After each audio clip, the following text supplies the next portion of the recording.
Jamshedpur notified area committee की अनोखी पहल देखने को मिल रहा है। जिन्हां जमशेदपुर नोटिफाइड एरिया कमेटी के नगर आयुक्त ने आज शहर में 10 फ्लावर वेस्टेज वाहन को रवाना किया गया।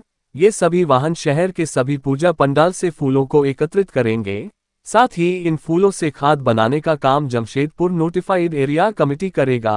आज इस वाहन को साकची के कासीडीह पूजा पंडाल रवाना किया गया। नोटिफाइड एरिया कमेटी ने नगर आयुक्त कृष्णा कुमार ने कहा कि स्वच्छ भारत अभियान के तहत यह अनोखी पहल शुरू की गई है, ताकि वाहन सभी पूजा पंडालों से फूल को एकत्रित करें और इन फूलों से खाद बनाया जाए।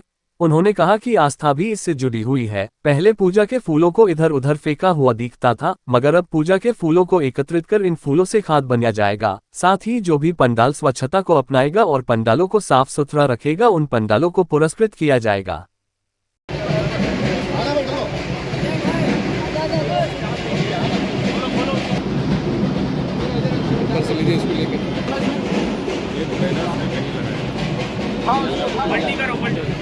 उधर देखिए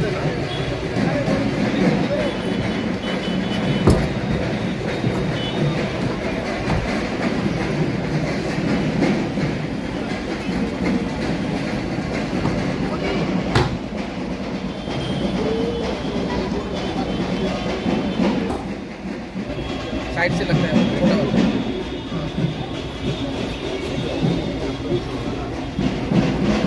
यहाँ पे लगता है उसमें ना वो खराब। जो स्वच्छता है जमशेदपुर में अलग तरीके से किया जा रहा है। जैसा कि आपको पता है कि जमशेदपुर 3 लाख से 10 लाख की आबादी में पूरे इंडिया में 3rd रैंक लाया है। और हम लोगों ने इस बार जो है पूरे दुर्गा पूजा को जो है सभी पंडालों को हम लोगों ने GPS से टैग किया है और उसके लिए हम लोग जो है गाड़ी डेडिकेटेड किए हैं, क्योंकि पूजा में अधिक मात्रा में फूल निकलती है और उस फूल को हम लोग कचरा का पार्ट मान करके उसको एक साथ हम लोग डिस्पोजल करते हैं। लेकिन इस बार जो है अनोखी पहल की गई है जमशेदपुर नोटिफाइड एरिया और जुस्को के सहयोग से। उसमें हम लोगों के द्वारा जो है एकत्रित सभी पंडालों को टैग करके और सभी मंदिरों को टैग करके डेडिकेटेड गाड़ी दिए हैं और सभी पंडाल के जितने भी कमेटी के अध्यक्ष हैं सबसे मीटिंग की गई है। मीटिंग के पश्चात उनको बोला गया है कि आप फूल जो है अलग दे दीजिएगा और बाकी मिक्स कचरा अलग रहेगा।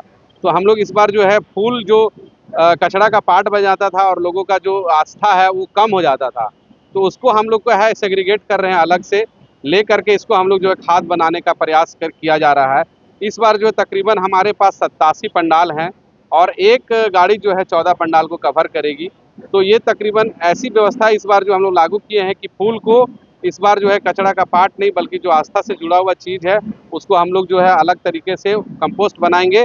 और सभी पूजा पंडाल के अध्यक्ष और वहाँ के सदस्यों से भी अनुरोध करते हैं कि इस बार जो हम लोग का व्यवस्था है उसमें आप सहयोग प्रदान करें और जो पुजारी है उसको भी आप बताइए कि फूल में कोई अलग कोई चीज़ मिक्स ना करें, ताकि फूल की जो हम लोग खाद बनाने की आवश्यकता है या खाद बनता है उसको हम लोग जो है अच्छे तरीके से बना सके। तो ये जमशेदपुर में एक पहली अनोखी है। इसके लिए जो है हम लोग अलग से तकरीबन 10 गाड़ियां रखे हैं ताकि 10 पंडालों को कवर कर सके। तो इस बार का जो पूजा है वो स्वच्छ पूजा पंडाल हम लोग करने जा रहे हैं और जो पूजा पंडाल सबसे ज़्यादा स्वच्छ रहेगा उसको हम लोग जो है सम्मानित करेंगे, उसको जो है हम लोग पुरस्कृत करेंगे। तो इस बार जो है सभी इसीलिए सब जमशेदपुर वासियों से भी अनुरोध है कि आप जो है कहीं भी मेला घूमने जाते हैं तो कचरा को बाहर नहीं फेंकें, कचरा को या तो डस्टबिन में रखें या फिर कोई अगर जेनेसी की या जुस्को की गाड़ी आती है तो उसमें आप लोग प्लीज़ डालें, क्योंकि बहुत मेहनत से आप देखिएगा सफाई कर्मी या सफाई दीदी लोग जो है बहुत मेहनत लगा करके साफ़ करती है और हम लोग जूठा फेंक देते हैं, सब कुछ फेंक देते हैं। तो ये ऐसा नहीं होना चाहिए। तो मैं सबसे जमशेदपुर वासियों से अपील करता हूँ कि मेला में आइए और सब कुछ का आनंद लीजिए, लेकिन सिस्टमैटिक लीजिए, डिसिप्लिन से रहिए और जमशेदपुर को स्वच्छ बनाने में जुस्को और नोटिफाइड एरिया को मदद करिए।